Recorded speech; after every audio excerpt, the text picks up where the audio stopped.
नमस्कार, आप देख रहे हैं थर्ड आई न्यूज़ की विशेष पेशकश अनकही बातें, जिसका रहता है आपको इंतज़ार। और इस ख़ास एपिसोड को लेकर हम हाजिर होते हैं हर रविवार रात 8 बजे, जिसमें आपको मिलवाते हैं विशिष्ट व्यक्तित्वों से, जानते हैं उनके जीवन से जुड़ी कुछ अनकही बातें। आज आपको बता दें, इस कार्यक्रम में हमारे मेहमान हैं मध्य प्रदेश राज्य आयुष मंत्री रामकिशोर नानो कावरे। आपका बहुत स्वागत नानो जी इस कार्यक्रम में। आपका बहुत बहुत धन्यवाद। और चूंकि ये कार्यक्रम अनकही बातें हैं, तो आपके जीवन से कुछ अनकही बातें हम निकालेंगे इस हमारे ख़ास कार्यक्रम में।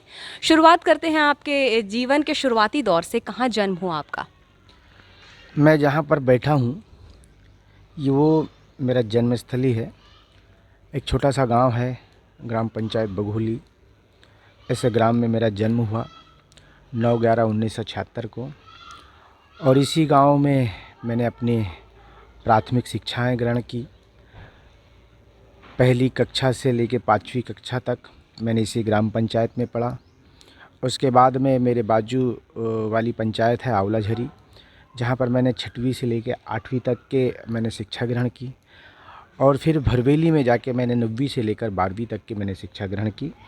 उसके बाद में बालाघाट पीजी कॉलेज में मैंने एडमिशन लेके मैंने एमए किया और बीए किया। और बीए के बाद में मैंने फिर राजनीतिक शास्त्र से मैंने एमए किया। और लगातार मैंने शिक्षा ग्रहण करते हुए ऐसे ग्राम पंचायत में मैं राजनीतिक क्षेत्र में 2000 में प्रवेश किया। इस ग्राम पंचायत के पंच के रूप में मैंने उप सरपंच, गाँव के लोगों ने मुझे निर्विरोध बनाया। सेवा करने का मुझे इस ग्राम पंचायत में अवसर मिला। इस ग्राम पंचायत के लोगों ने मुझे बहुत स्नेह, बहुत प्यार दिया।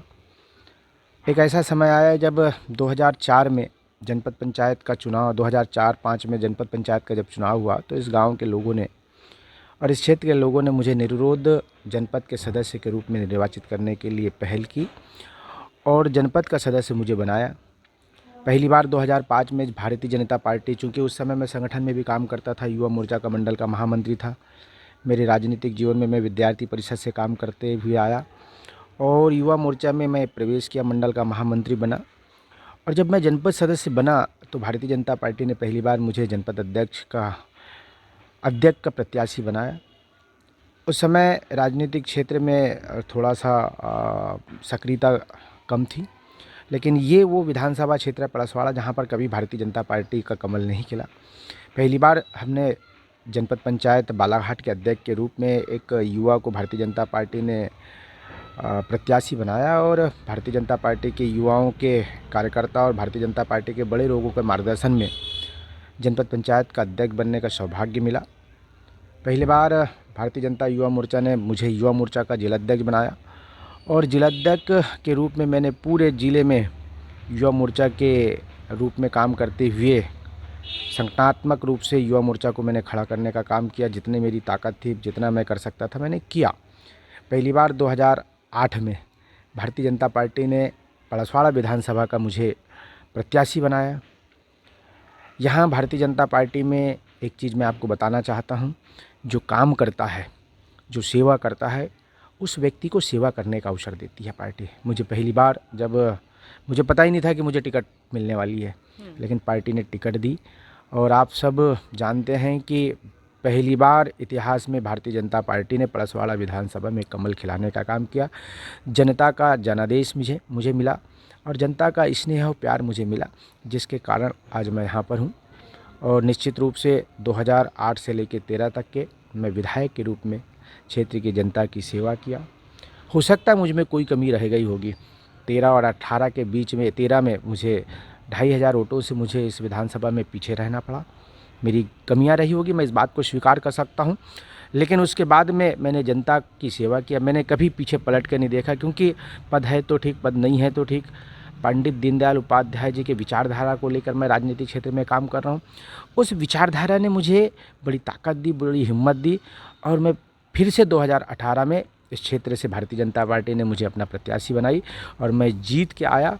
और आप सबके सहयोग से 2020 में मुझे 2/7/2020 को पहली बार मध्य प्रदेश सरकार में, जब कांग्रेस की गवर्नमेंट चले गई, तो मुझे मंत्रिमंडल में शामिल किया गया है। मुझे तो पता ही नहीं था 1 तारीख तक को मुझे पता नहीं था कि मुझे मंत्री बना रहे हैं, लेकिन ये भारतीय जनता पार्टी है।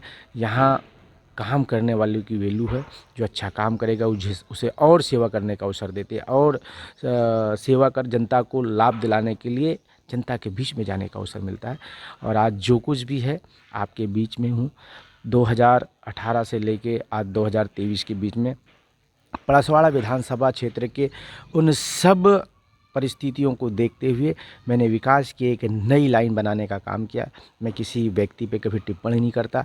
मैं अपने खुद के और कार्यकर्ताओं के सहयोग से मैं क्षेत्र में जनता को मध्य प्रदेश सरकार की योजना, भारत सरकार की योजना का जितना लाभ दिला सकता हूँ वो दिलाने का काम करता हूँ। घर पे किस तरह का माहौल था? चूँकि आपने कहा कि आप यहाँ के शासकीय स्कूल में पढ़े। बचपन में क्या कुछ कभी सोच रखा था कि ये जो छोटा नानू है ये मंत्री रामकिशोर कावरे कभी बनेगा?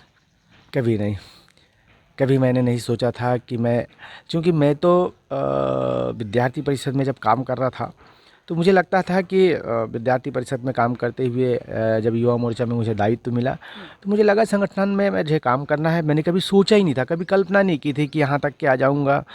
कभी हम तो राजनीतिक क्षेत्र में किसी जनप्रतिनिधि के काम को देख के भाषण सुनने जाया करते थे, देखते थे। हमने कभी कल्पना नहीं की थी। लेकिन मेरा चूँकि मेरा बहुत छोटा परिवार था।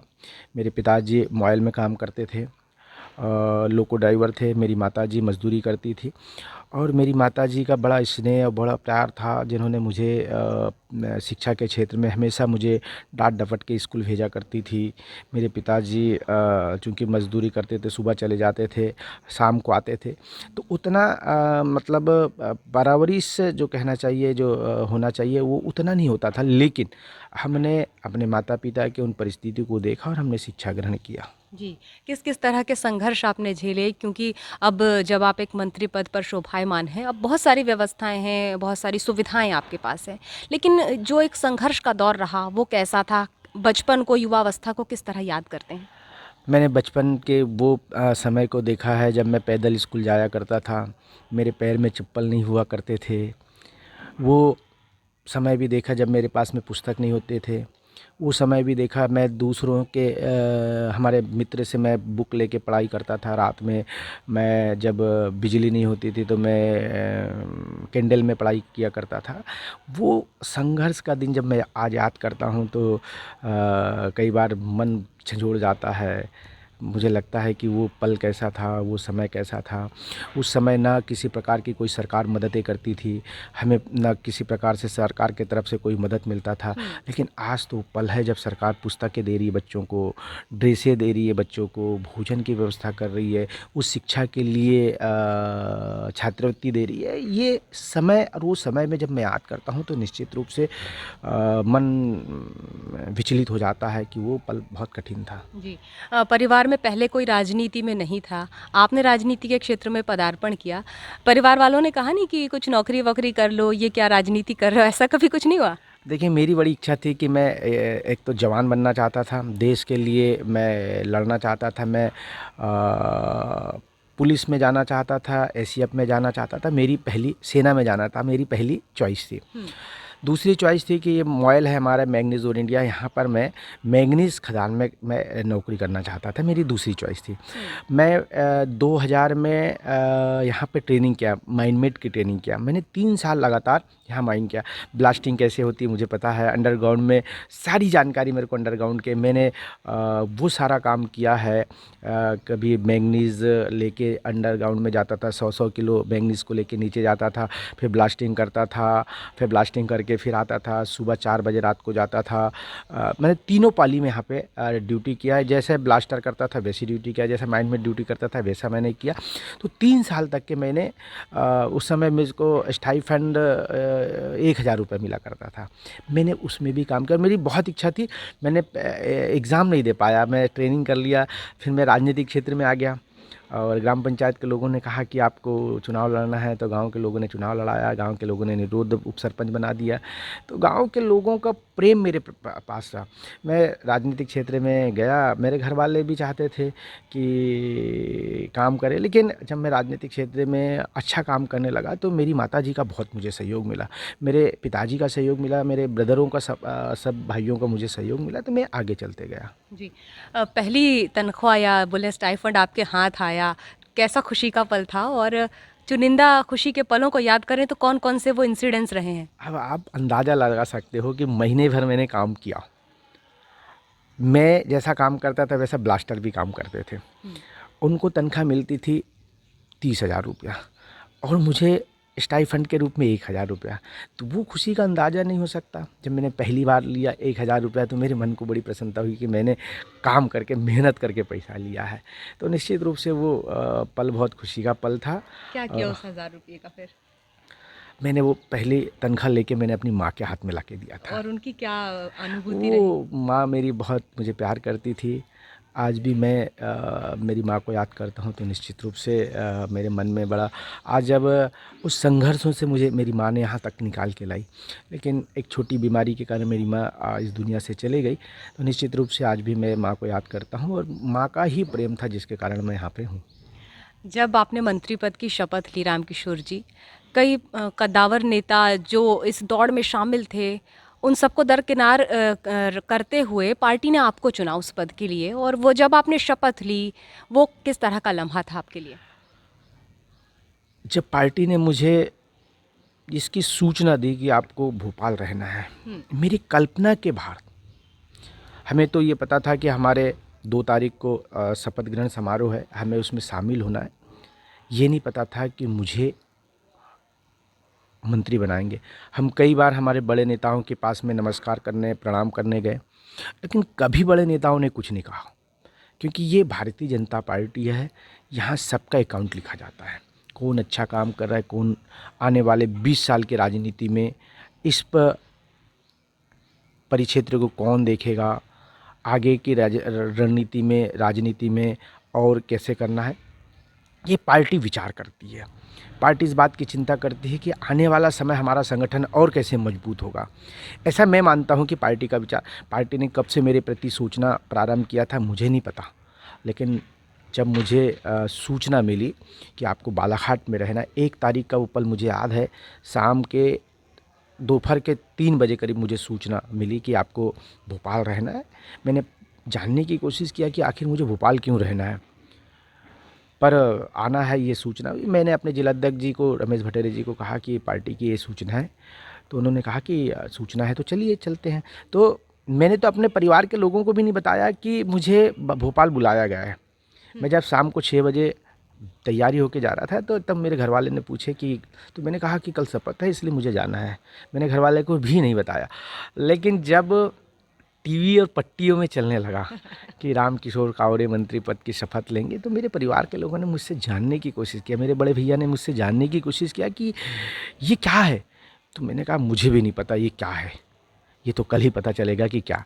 तो वो पल बड़ा मतलब उसका बयान नहीं कर सकता कि वो पल बड़ा अजीब सा था। कभी विश्वास होता था, कभी विश्वास नहीं होता था, लेकिन जब मुझे रात में सूचना हुई कि कल आपको शपथ लेना है, मुझे 11:30 बज के, मुझे याद है 11:55 को जब माननीय मुख्यमंत्री जी का फ़ोन आया और उन्होंने, माननीय मुख्यमंत्री जी ने कहा कि कल 10 बजे राजभवन आना है और आपको शपथ लेना है, तब मुझे विश्वास हुआ कि मुझे शपथ भी लेना है, लेकिन विश्वास ही नहीं हो पा रहा था। जी। मंत्री रामकिशोर कावरे और साधारण व्यक्ति रामकिशोर कावरे, कितना अंतर पाते हैं आप?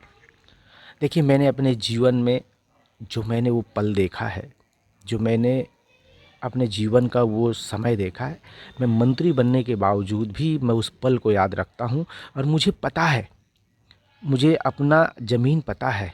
देखिए, लोग बड़े दायित्व पे चले जाने के बाद बड़े स्थान पे चले जाते हैं, लेकिन रामकिशोर कावरे वही अपनी ज़मीन पे है, वही अपनी धरती पे है और उसी गांव में है जिस गांव में उसने जन्म लिया है, जीवन भर उसी गांव में रहेगा। ये रामकिशोर कावरे जानता है कि एक दिन मुझे इसी शमशान घाट में जाना है। इसलिए रामकिशोर कावरे जो सामान्य था, आज इतने बड़े दायित्व पे आने के बावजूद भी वो सामान्य है। लोगों के संपर्क में रहता है, लोगों के बीच में रहता है, लोगों के बीच में खाना खाने जाएगा, लोगों के बीच में सामान्य। मैंने कभी एहसास अपने क्षेत्र के लोगों को नहीं दिखाने का काम किया कि मैं मंत्री हूँ। मैं आज भी उनके लिए वही नानो हूँ, कल भी मैं उनके लिए वही नानो रहूँगा और जीवन भर मैं वही नानो रहूँगा। देखिए, आप चूँकि सामाजिक व्यक्ति रहे हैं, राजनीति से जुड़े हैं, जन सामान्य में आपका आना-जाना है, लेकिन अब परिवार को कितना समय दे पाते हैं? विशेषकर कीर्ति जी के बारे में ज़रूर आपसे पूछेंगे कि कैसा आपका तालमेल रहता है? चूँकि इतने व्यस्त रहते हैं, परिवार को किस तरह समय देते हैं?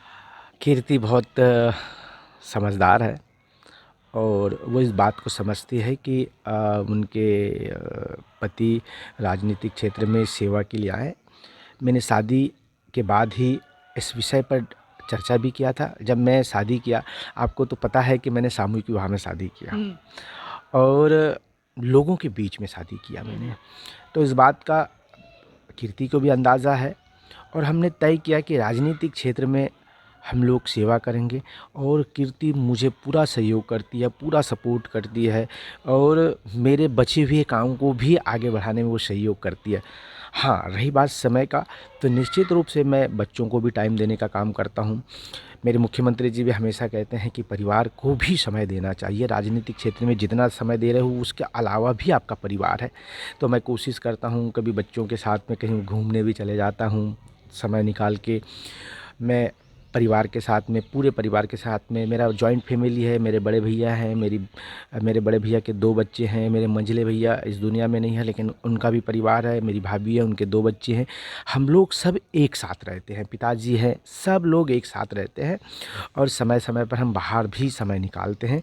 घर में भी जब मैं रात में 10 बजे आता हूँ तो बच्चों के साथ कम से कम 1 घंटा, परिवार के साथ 1 घंटा रहता हूँ। हम लोग बात करते हैं। तो किसी प्रकार से परिवार की तरफ से ऐसा कभी मुझे एहसास नहीं हुआ कि परिवार के लोगों ने बोले कि समय नहीं है। वो पर्याप्त इस बात को जानते हैं और मेरा परिवार पूरा सहयोग करता है। आज मैं भोपाल चले जाता हूँ, पन्ना चले जाता हूँ, तो कहीं शादी में अगर मैं नहीं जा पाता तो कीर्ति जाती है, कोई कार्यक्रम में मैं नहीं जाता तो बड़े भैया चले जाते हैं। तो राजनीतिक क्षेत्र में मेरा परिवार पूरा मुझे सहयोग करता है, इसलिए कहीं पर भी ऐसी कोई कभी बात नहीं आती है। मेरा पूरा परिवार और ख़ासकर कीर्ति तो निश्चित रूप से मेरा, जिस प्रकार से कहा जाता है ना कि अर्धांगिनी आधा हिस्सा, तो वैसे ही वो पूरा उस दायित्व का निर्वहन करती है और कभी भी उसने इस बात की शिकायत नहीं की कि आप मुझे टाइम नहीं देते। हमेशा इस बात के लिए मेरा मनोबल बढ़ाती कि और आप ज़्यादा काम करिए, लोगों को, आपको ये जिम्मेदारी मिली है, आप ज़्यादा टाइम लोगों के लिए दीजिए, लोगों का मदद कीजिए, कोई गरीब आता है उसको सहयोग कीजिए। तो मेरा तो मनोबल वो बढ़ाती है। और रही बात मेरे बच्चों की, तो मैं बच्चों की तरफ उतना अगर ध्यान नहीं देता तो मेरी कीर्ति पूरा का पूरा समय देती है और बच्चों का भी ध्यान रखती है, मेरा भी ध्यान रखती है और जो मेरा काम बचा रहता है उसका भी ध्यान देती है। बच्चों की परवरिश में कितना, क्या कुछ ख़ास करते हैं आप? एक मंत्री के बच्चे होने का क्या उन्हें कभी एडवांटेज मिला है या सामान्य परवरिश है उनकी? सामान्य परवरिश है। मैं कभी ये उनके मन में भी ये लाने का प्रयास नहीं करता कि वो एक मंत्री के बेटे हैं। मैं तो कम, लेकिन मेरे बड़े भैया के साथ में मेरे बच्चे ज़्यादा अटैचमेंट है, मुझसे कम है। अच्छा। मतलब मुझसे ज़्यादा बड़े भैया से लगाव, क्योंकि पूरे समय बड़े भैया रहते हैं और अगर उनको घूमना है तो बड़े भैया के साथ चले जाते हैं, उन्हें कोई सामग्री खरीदना है तो बड़े भैया खरीद देते हैं। तो कभी मुझे तो ये भी नहीं पता रहता है कि मेरे बच्चों की क्या आवश्यकता है, मेरे परिवार, मेरे बड़े भैया कर देते हैं, कीर्ति कर देती है, मेरी बड़ी भाभी कर देती हैं, सब एक सा है। तो इस प्रकार से नहीं। दूसरी चीज़ है, मैंने कभी अपने घर में या मेरे परिवार में या मेरे बच्चों को कभी एहसास नहीं होने देता कि वो मंत्री के परिवार के हैं। मुझे पता है कि ये जीवन में ये दायित्व तो आते और जाते रहेंगे, इसलिए जो सामान्य जीवन है वही सामान्य जीवन जीते हैं, वही परिवार के साथ में और गांव के लोगों के साथ में मेरा व्यवहार है। जी। जब कभी कुछ खाली समय बचता है तो क्या कुछ शौक हैं आपके? जब मुझे खाली समय मिलता है तो सबसे पहले तो मैं अपने बच्चों के साथ में, अपने परिवार के साथ में समय देता हूँ और वो दोस्त जिन्होंने मेरे बुरे समय में मेरा साथ दिए, उन समय में उनके साथ में मैं समय बिताने के लिए उनसे बात करता हूँ, फ़ोन लगाता हूँ, उनसे चर्चा करता हूँ और समय मिलता है तो मैं उनके बीच में जाके उनके साथ में भोजन करता हूँ।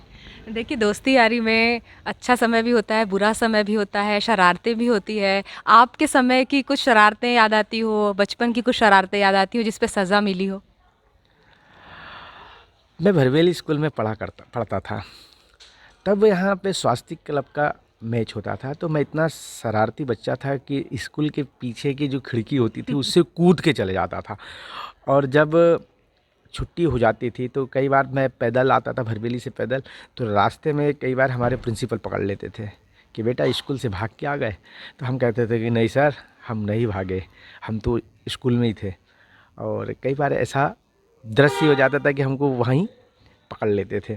पर वो समय था और शरारती समय में क्रिकेट का बहुत खेल के प्रति मेरा भाव, तो मैं दिन भर क्रिकेट में सुबह से जाता था, रात रात तक क्रिकेट खेलता था। जी, ठीक है। तो ये इस तरह का आपका यौवन अवस्था आपकी इस तरह गुज़री है। और अब अगर राजनीति के क्षेत्र में बात करें, आपके भविष्य के विषय में बात करें, तो क्या कुछ योजनाएँ हैं? देखिए, ये भारतीय जनता पार्टी में कोई नई योजना नहीं बनाई जाती है। यहाँ तो पार्टी का विचारधारा बना हुआ है। उस विचारधारा पर आप जितना काम करोगे, निश्चित रूप से उतनी ही आपकी राजनीति में आप लोगों का जो सेवा समर्पण है, पार्टी आपको फिर से मौका देती रहेगी। यही इसका मूल मंत्र है। अलग से कोई आपकी लाइन नहीं है। अलग से किसी प्रकार से आप पार्टी में हो तो आप सब कुछ हो।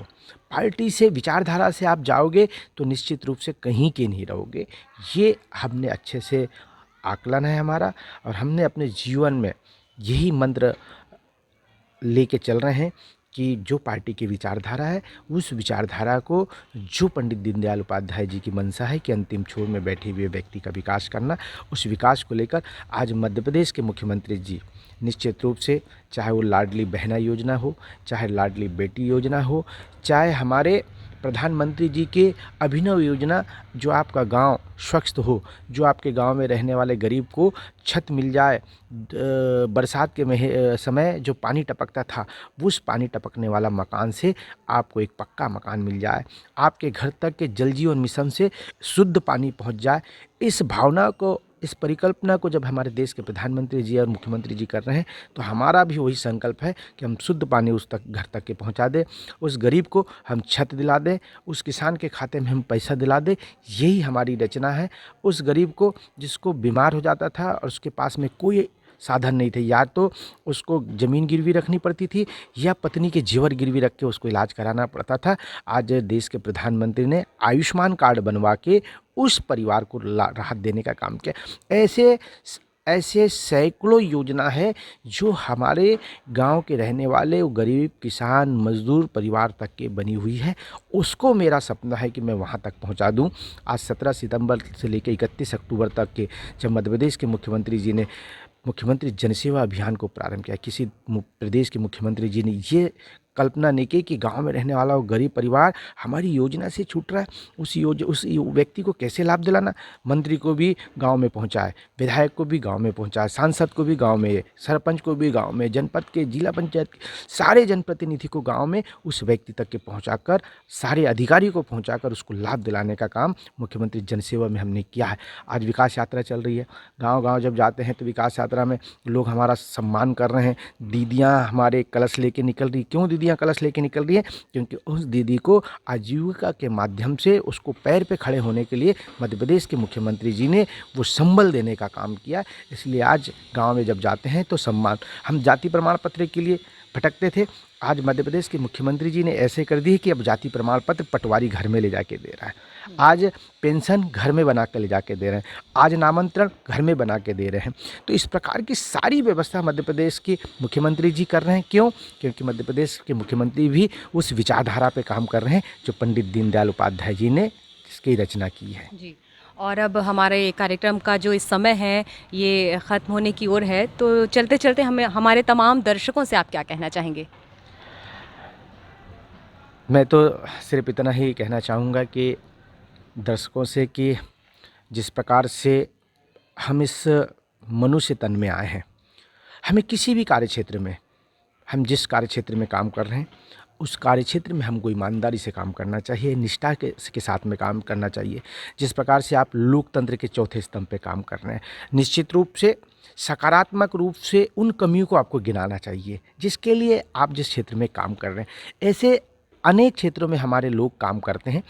हर क्षेत्र में जो भी व्यक्ति जिस क्षेत्र में काम कर रहा है उस क्षेत्र में ईमानदारी और निष्ठा से काम करेंगे, सकारात्मक रूप से काम करेंगे तो निश्चित रूप से इस देश का विकास होगा, इस क्षेत्र का विकास होगा, इस प्रदेश का विकास होगा।